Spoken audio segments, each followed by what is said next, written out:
நேயர்களுக்கு வணக்கம். இந்த எபிசோடில் நாங்கள் பார்க்க போகிற ரிவ்யூ வந்து மாருதி அவருடைய எழுத்து இயக்கத்தில் பிரபாஸ் கதாநாயகனாக நடித்த திரைப்படம் தான் ராஜா சாப்.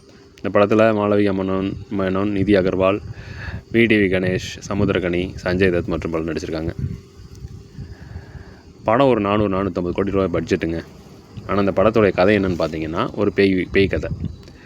ஸோ அரண்மனை ரேஞ்சுக்கும் இல்லை, காஞ்சனா ரேஞ்சுக்கும் இல்லை, அப்படி ஒரு பேய் படத்தை எடுத்து வச்சுருக்காங்க. தில்லுக்கு துட்டு அந்த மாதிரி கூட இல்லை. இது வந்து எப்படின்னு பார்த்தீங்கன்னா, இவர் ஒரு பாட்டிக்கிட்ட வளரக்கூடிய நம்ம ஹீரோ பிரபாஸ், அதுதான் ராஜா சாப் கேரக்டரு.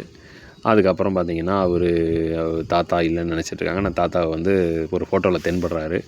அதுக்கப்புறம் அவரை தேடி போகிறாங்க. அவரை கண்டுபிடிச்சாங்களா இல்லையா அப்படிங்கிறத ஒரு பேய் வீட்டுக்குள்ளே போய் அனலைசேஷனோட இந்த படம் போகுது. படத்தில் பார்த்தீங்கன்னா ஏகப்பட்ட லாஜிக் மீறல்கள். படம் வந்து நீங்கள் லாஜிக்காகவே பார்க்கவே முடியாது. 400 கோடி இருக்குது இந்த படத்துக்கு எதுக்குன்னு கேட்பீங்க. அந்த அளவுக்கு தான் இருக்குது படம். கலரிங் அள்ளி பூசியிருக்காங்க. ஸ்டன் சீக்வன்ஸ் சரியில்லை. அவங்களா போய் விழுகிறாரு. இவர் சும்மா கை வச்சாலே போதும், அந்தளவுக்கு வந்து அவங்களா போய் விழுந்துக்கிறாங்க.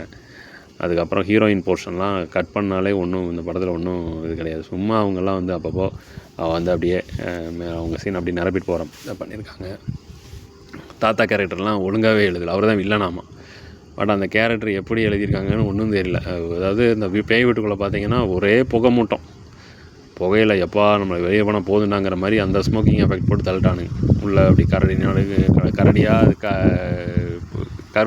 கருத்த சிறுத்தை கருஞ்சிருத்தியான்னு தெரில, அது ஒரு ஒன்று நடமாடிக்கிட்டு இருக்குது. இந்த மாதிரி நிறைய லாஜிக் மீறல்கள் இருக்குது படத்தில். நீங்கள் போய் உட்காந்திங்கன்னா அந்த தேட்டர் எக்ஸ்பீரியன்ஸுக்கு இப்போ இரிட்டேட் ஆகிடுவீங்க உண்மையாலுமே. அந்த மாதிரி தான் அந்த கதை. ஸோ அதனால் வந்து இது ஒரு தெலுங்கு படம். தெலுங்கு படத்தில் மாஸ் மசாலான்னு பிளான் பண்ணும்போது இதெல்லாம் தான் இருக்கும். ஆனால் ஓரளவுக்கு ரசிக்கும்படியாக எடுப்பாங்க. இது ஒன்றுமே இல்லை அந்த படத்தில்.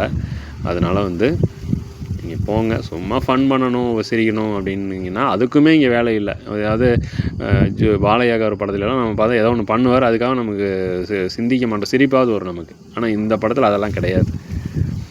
உங்களை வாங்கடா பாருங்கள் என்ன மாதிரி வச்சு செய்கிறோம் அப்படின்னு சொல்லிட்டு பிரபாஸ் இந்த படத்தில் போட்டு ஹீரோவை போட்டு ஒரு பெரிய சம்பவத்தை பண்ணி வச்சுருக்காங்க. சரிங்களா?